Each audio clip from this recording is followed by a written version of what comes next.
Isang karangalan na welcome ka sa entrepreneur na pinamumunuan ng kinikilalang Professor Roman P. Buison. Maraming salamat, Miss Giselle. Maraming salamat, Councilor Marlon, at sa mga kasamahan natin ngayong hapong ito. Una sa lahat, nais kong batiin ang susunod nating Pangulo ng Republika ng Pilipinas, Senator Bongbong Marcos. At ang susunod na pangalawang Pangulo ng Republika ng Pilipinas, Mayor Inday Sara Duterte.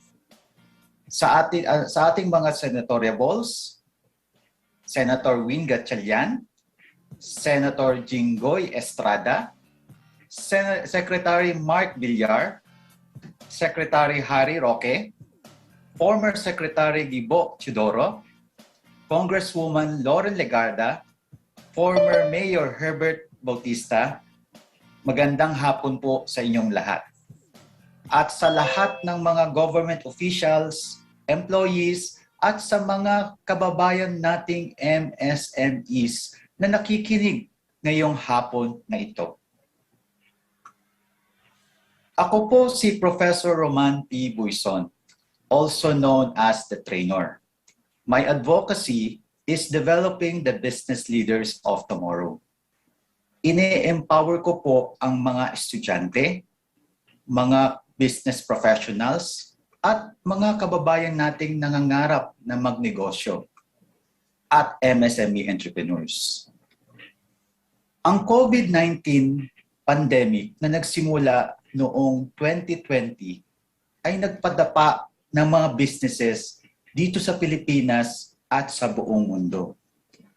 Marami sa atin ang nawalan ng trabaho, nagsara ang business, nagkasakit at nakalulungkot nawalan ng mga mahal sa buhay. Bagong taon, 2022 na po.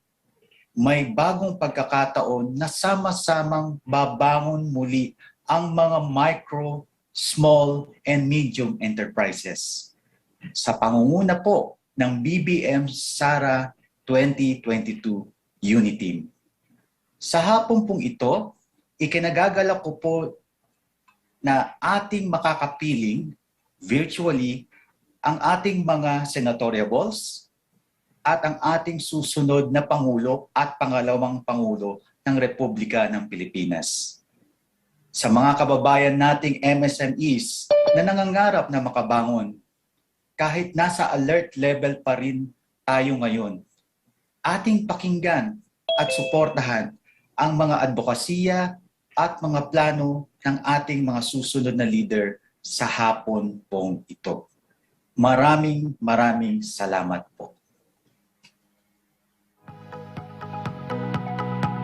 Maraming salamat sa napakainit na pagtanggap sa amin, Sir Roman. At totoo nga na talagang medyo nahirapan ang ating mga small and medium enterprise na mga negosyante ngayong pandemya. Pero ito na po ang panahon ng pagbangon.